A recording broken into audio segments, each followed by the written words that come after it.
బంగారం, వెండి ఈ మధ్య కాలంలో మనం చూస్తున్నాం ఏ విధంగా వీటి యొక్క ధరలు పెరుగుతున్నాయో. అయితే బంగారంతో పోలిస్తే వెండి కూడా అదే స్థాయిలోని పోటాపోటీగా పెరుగుతుండడంలోని ప్రజలందరూ కూడా షాక్ అవుతున్న పరిస్థితి కనిపిస్తోంది. అంటే ఒకవేళ గోల్డ్ రేట్ పెరిగినప్పటికీ సరే సిల్వర్ కొందాంలే అంటే ఆల్టర్నేటివ్‌ని చూస్ చేసుకునే వాళ్ళకి అది కూడా అదే స్థాయిలో పెరగడం నిజంగా ఆందోళన వ్యక్తం చేస్తున్నారు. ఇటు బంగారు ప్రియులు కావచ్చు, లేకపోతే వెండి ప్రియులు కావచ్చు. మరి ఇది ఇంకా పెరిగే అవకాశం ఉందా? ఒకవేళ పెరిగితే ఈ మధ్య కాలంలోని పెరిగిందనగానే వెంటనే ఆందోళన పడిపోయి ఇంకా మనం అప్పు చేసైనా సరే వెళ్ళి కొనేయాలి, మళ్ళీ రేపు పొద్దున్న దీని నుంచి ఇంకా ఎక్కువ శాతం పెరిగిపోయే అవకాశం ఉంది కాబట్టి ఇప్పుడే మనం కొనేయాలి అని చెప్పి చాలామంది తొందరపడుతూ ఉంటారు. మరి అలా కొనడం కరెక్టేనా? సో వీటన్నిటి గురించి తెలుసుకుందాం ఈరోజు మనతో పాటు బిజినెస్ అనలిస్ట్ నాగేంద్ర సాయి గారు ఉన్నారు. సార్ నమస్తే. సో ముఖ్యంగా మన మిడిల్ క్లాస్ ఫ్యామిలీస్ ఏంటంటే ఏది పెరిగినా కూడా ఇప్పుడే కొనేయాలి, లేకపోతే ఇంకొక నెల 2 నెలల్లోని ఇది ఇంకా పెరిగిపోయే అవకాశం ఉంటుందని అప్పు చేసైనా తొందరపడిపోయి కొనేస్తూ ఉంటారు. బంగారం టైంలో అయితే ఎక్కువ శాతం అది చూస్తూ ఉంటారు బంగారం కొనడానికి. అయితే ఇప్పుడు బంగారమే కాకుండా పోటాపోటీ వెండి కూడా అదే స్థాయిలో. సో వెండి కొనడానికి కూడా ఇప్పుడు ఇంట్రెస్ట్ చూపిస్తూ ఉన్నారు.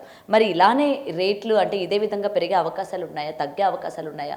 ఇలా తొందరపడే వాళ్ళకి ఏం చెప్తారు? ముఖ్యంగా వెండి ఇంత స్థాయిలో పెరగడానికి రీజన్స్ ఏంటంటారు? సో మనకి బంగారం అనేది మన భారతీయులకి చాలా కాలం నుంచి మన బ్లడ్లో ఆల్మోస్ట్ గోల్డ్ ఉందని చెప్పుకోవచ్చు. ఎందుకంటే మనకి ప్రతి ఒక్కరికి ఒక అమ్మాయి పుట్టిందంటే ఒక తులం బంగారమైనా ఖచ్చితంగా ఉండాలి, ఎంత అసలు లేని వాళ్ళు అయినా సరే బంగారం ఉండాలి అనే మన కల్చర్లోనే అది ఇన్వైబ్ అయిపోయిందండి.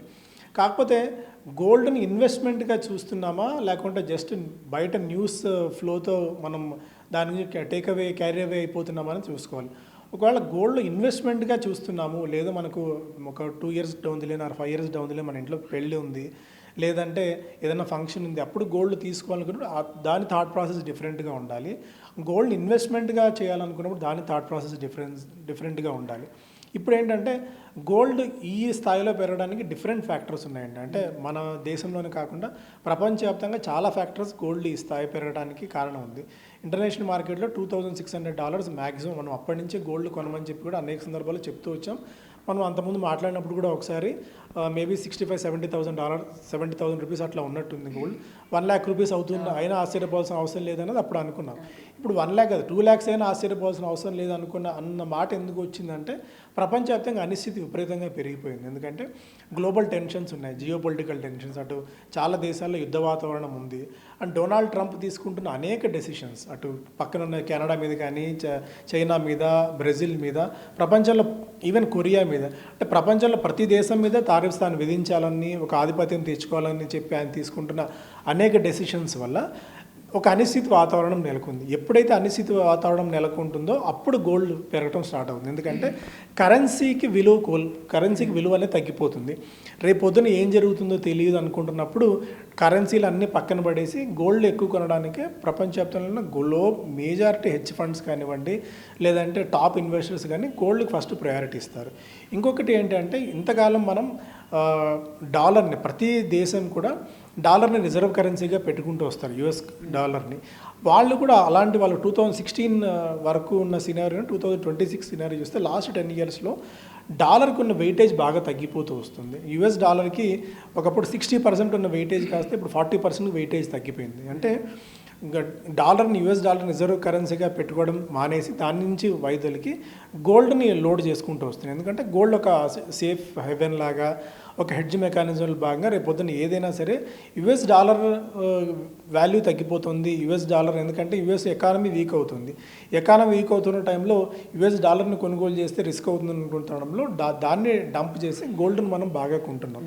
నాట్ ఓన్లీ మనం ఇప్పుడు చైనా కానివ్వండి, మనం కానీ టన్నుల కొద్ది బంగారాన్ని మనం కొనుగోలు చేస్తున్నాం. మన రిజర్వ్స్లో గోల్డ్ని ఎక్కువగా పెట్టుకుంటున్నాం. అందువల్ల కూడా గోల్డ్ ధర ఈ స్థాయిలో పెరగడానికి కారణమవుతుంది. సో గోల్డ్ ఇక్కడి నుంచి ఇంకా ఎంతవరకు పెరగచ్చు అంటే దానికి డొనాల్డ్ ట్రంప్ ఉన్నంత వరకు గోల్డ్ ఎక్కడి దాకా వెళ్తున్నది ఎవరు ప్రెడిక్ట్ చేసే పరిస్థితి అయితే లేదు. తగ్గే అవకాశాలు అంటే మేబీ ట్రేడింగ్ చేసేవాళ్ళు కొద్ది గొప్ప తగ్గితే తగ్గచ్చేమో. ఇక్కడి నుంచి అది 10% తగ్గచ్చా, 20% తగ్గచ్చా, ఎంత తగ్గచ్చో తెలియదు. కానీ బట్ డొనాల్డ్ ట్రంప్ ఉన్నంత వరకు అనిశ్చితి అనేది ఉంటుంది. అనిశ్చితి ఉన్నంత వరకు, ప్రెడిక్టబిలిటీ మార్కెట్లో లేనంత వరకు గోల్డ్ అయితే పెరుగుతూనే వెళ్తుంది. అది ఎక్కడి దాకా వెళ్తుంది అంటే ఇప్పుడు మనం మాట్లాడుకుంటున్నాం, అది 1,50,000 ఉండదు, అది 2 లక్షలు అవుతుంది కావచ్చు, 4 లక్షలు కావచ్చు, ఎంతైనా కావచ్చు. దాని గురించి అయితే చెప్పలేం. బట్ వెండికి డిఫరెంట్ సినారియో అండి, గోల్డ్కి డిఫరెంట్ సినారియో అయితే చూడాలి. గోల్డ్ పెరిగినా సరే ప్రజలు సరేలే ఎప్పుడు ఉంటూనే ఉంటుంది కదా అని చెప్పి లైట్ తీసుకుంటూ ఉంటారు, కానీ వెండి కూడా అదే స్థాయిలో పెరుగుతుంది. సో వెండికి ఇండస్ట్రియల్ డిమాండ్ ఒకటే రీజన్ అండి. గోల్డ్కి ఏంటంటే ప్రతి దేశం వాళ్ళ కరెన్సీ, వాళ్ళ వార్ చెస్ట్లో ఆర్ఎల్స్ వాళ్ళ దీనిలో పెట్టుకోవడానికి చూస్తారు కాబట్టి గోల్డ్ పెరిగినా ఒక లెక్క, ఎందుకంటే బయట అనిశ్చిత వాతావరణం ఉంది కాబట్టి. బట్ సిల్వర్కి అలాంటి సినారీ ఎప్పుడూ లేదండి. అంటే సిల్వర్ ఎంత పెరగడం, $30 నుంచి ఏకంగా $120 పెరగడం ఈ ఇయర్ స్టార్టింగ్లోనే 2026లోనే, అంటే స్టార్ట్ అయ్యి మనకి ఇంకా 25 డేస్ కూడా కాలేదు, ఇది ఇప్పటికే 20% పెరిగింది. 2025 ఆల్మోస్ట్ 60% సిల్వర్ రిటర్న్స్ ఇవ్వడం చూస్తున్నాం. అంటే ఇంతటి రిటర్న్స్ ఇవ్వడం అనేది ఏ అసెట్ క్లాస్ కూడా, అది బంగారం అవనివ్వండి, వెండి అవనివ్వండి, స్టాక్ మార్కెట్ అవనివ్వండి, క్రిప్టో కరెన్సీ అవనివ్వండి, you name any asset class 90 degreesలో వర్టికల్గా అయితే ఏది రియల్ ఎస్టేట్ ప్రైజెస్ అయినా సరే ఏవి పెరుగుతూ వెళ్ళవు. ఎక్కడో చోట ప్రైస్ అడ్జస్ట్మెంట్, ప్రైస్ రియలైజేషన్ అనేది జరగాలి. నిజంగా అంటే రూపాయికి రూపాయి ఎందుకు విలువ అంటే ఆ రూపాయికి సరిపడా ఫ్యాక్టర్స్ అన్నీ కూడా దానికి రిలేట్ అయి ఉంటాయి కాబట్టి దాని వాల్యూ అంత ఉంటుంది. ఇప్పుడు గోల్డ్ కూడా దాని వాల్యూ ఎంత ఉంటుందంటే దానికి ఎక్కడో చోట ప్రైస్ రియలైజేషన్ అనేది ఒకటి జరగాలి. ఆ ప్రైస్ రియలైజేషన్ ఎక్కడ జరుగుతుంది అని అనుకున్నప్పుడు మిగిలిన గ్లోబల్ ఫ్యాక్టర్స్ అన్ని కారణం అవుతాయి కాబట్టి గోల్డ్ పెరుగుతుంది. బట్ సిల్వర్కి ఇండస్ట్రియల్ డిమాండ్ ఉంది. ఇప్పుడు రకరకాల ఎలక్ట్రిక్ వెహికల్స్లో కానివ్వండి, బ్యాటరీస్ తయారీలో కానివ్వండి, రెన్యూబుల్ ఎనర్జీ సోలార్ ప్యానల్స్ తయారీలో కానీ రకరకాల వాటికి సిల్వర్ ఇండస్ట్రియల్ డిమాండ్ ఉంది. ఏ ఇండస్ట్రీ కూడా ఈ లెవెల్స్ దగ్గర ఆ ధరలు పెట్టుకొని సస్టైన్ అయితే అవ్వలేదు. సో ఒకవేళ ఇంత పెరిగింది కదా మనం ఆపేద్దాంలే అని చెప్పి అనుకున్నప్పుడు ఆటోమేటిక్గా డిమాండ్ అండ్ సప్లైలో భాగంగా అంటే వేరే ఆల్టర్నేటివ్ మెటల్ని మళ్ళీ చూస్ చేసుకునే అవకాశం ఏమైనా? సో ఇమీడియట్గా అయితే జరగదండి, ఎందుకంటే ఇవన్నీ ఇయర్స్ టుగెదర్ రీసెర్చ్ చేసి వచ్చిన తర్వాత కాబట్టి సిల్వర్ బదులు ఇమీడియట్గా వేరే ఏదైనా వస్తువు వాడి చేద్దాంలే అనుకునే పరిస్థితి ఉండదు. సో సిల్వర్ డిమాండ్ సిల్వర్కి ఉండే ఉంటుంది ఇండస్ట్రియల్లో. బట్ సిల్వర్ని ఒక ఇన్వెస్ట్మెంట్గా అయితే ఇప్పుడు చూడకండి, అంటే ఈ పాయింట్ ఆఫ్ టైంలో. ఎందుకంటే లాస్ట్ 2-3 months సినారియోస్ చేంజ్ అయిపోయి, అంత ముందు వరకు నేను కూడా సిల్వర్ కొనమని చాలా సందర్భాల్లో చెప్పాను, గోల్డ్ కంటే సిల్వర్ కొనండి అని చెప్పి. బట్ ఈ లాస్ట్ 5-6 months సినారియోస్ అనూహ్యంగా చేంజ్ అయిపోయి.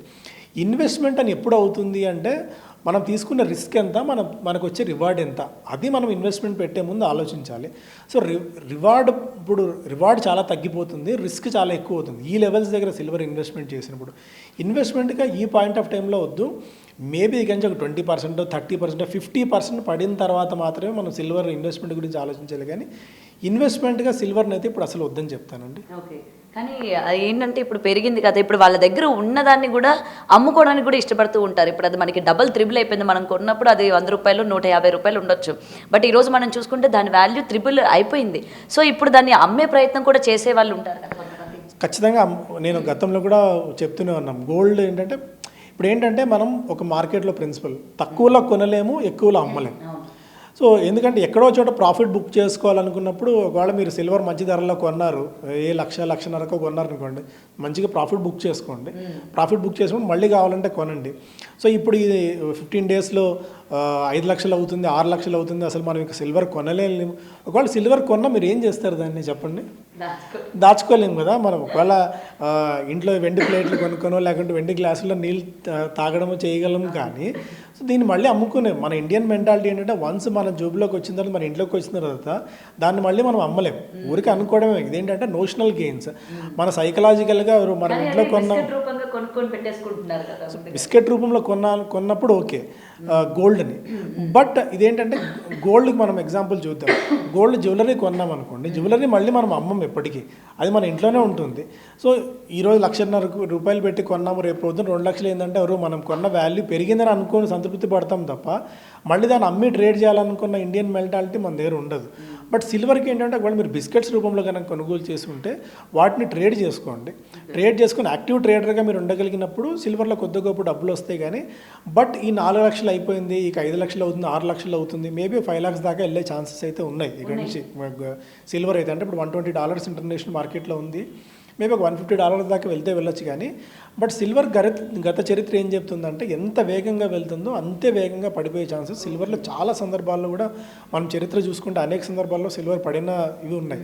బట్ అప్పుడున్న సినారియోస్ వేరు, ఇప్పుడున్న సినారియోస్ వేరు అని చెప్పి చాలామంది వాదించడానికి ట్రై చేస్తారు. కానీ ఎప్పటికప్పుడు సినారియోలు కొత్తగా మారిపోతూ ఉంటాయి.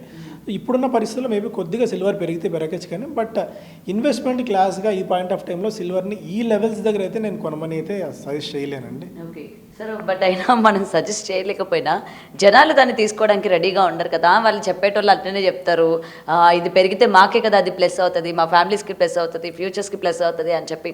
అండ్ వెండిలో కూడా పాల వెండి ఇంకా మళ్ళీ దాన్ని కూడా డివైడ్ చేసుకుంటూ ఉంటారు, ఇది కొంటే మనకి ఇంత కాస్ట్ ఆఫ్ ఉంటుంది, ఇది కొంటే ఇంత కాస్ట్ ఆఫ్ ఉంటుంది అని చెప్పి. సో యాజ్ అన్ ఇన్వెస్ట్మెంట్ ఎక్స్పర్ట్గా, యాజ్ అన్ ఇన్వెస్ట్మెంట్ అడ్వైజర్గా మేము ఎప్పుడైనా సరే గోల్డ్కి కానీ సిల్వర్కి కానీ మ్యాక్సిమం మా పోర్ట్ఫోలియోలో మేము ఇచ్చే వెయిటేజ్ 10% అండి.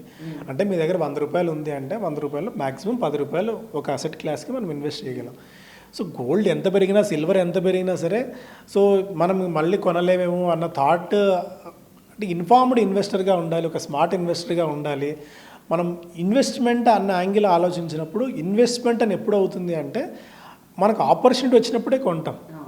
ఆపర్చునిటీ ఇప్పుడు రియల్ ఎస్టేట్ చూసుకుందాం, రియల్ ఎస్టేట్ బాగా పెరిగిపోతుంది, కోకాపేటలో ఎకరా 120 కోట్లు, మనం వెళ్ళి కొనలేము కదా. రేట్లు పెరుగుతూ ఉన్నప్పుడు వెళ్ళి మనం రిస్క్ తీసుకోకూడదు. అందుకే అంటారు పెద్దవాళ్ళు కూడా, పరిగెడుతున్న గుర్రాన్ని ఎక్కకండి, ఎక్కే ధైర్యం చేయకండి అని చెప్పి. సో ఇది వన్స్ విపరీతంగా పరిగెడుతుంది, అది ఎక్కడ అవుతుందో ఎంత దూరం వెళ్తుందో అనేది మనకు తెలియదు. సో మేబీ కొద్దిగా స్టెబిలైజ్ అయిన తర్వాత దీన్ని ఇన్వెస్ట్మెంట్గా చూడాలనుకున్నప్పుడు దాని మెకానిజం, దాని థాట్ ప్రాసెస్ డిఫరెంట్గా ఉంటుంది. సో ఒకప్పుడు ఏంటంటే మేము 100 రూపాయలు ఇన్వెస్ట్ చేయాలి, మీ దగ్గర 100 రూపాయలు ఉందంటే సిల్వర్కి గోల్డ్కి 10% మ్యాక్సిమం 5 to 10% వెయిటేజ్ ఇవ్వండి అని చెప్పేవాళ్ళు. ఇప్పుడు ఏంటంటే అన్సర్టన్ సిచ్యువేషన్స్ ఉన్నాయి కాబట్టి ఆ 5 to 10% కాస్త 10 to 20% అని మన వెయిటేజ్ని పెంచాం ఇప్పుడున్న ఎగ్జాక్ట్ సినారియో.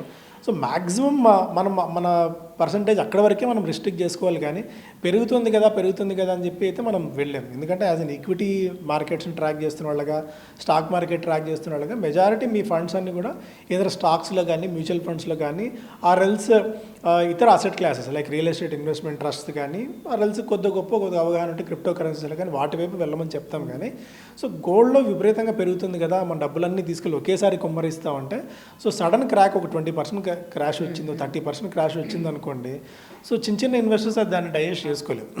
సో అందువల్ల ఇన్వెస్ట్మెంట్ అన్న యాంగిల్ వేరు, సో మనం అందరూ కొంటున్నారు కదా మనం కూడా కొనాలి అన్న థాట్ ప్రాసెస్ వేరు.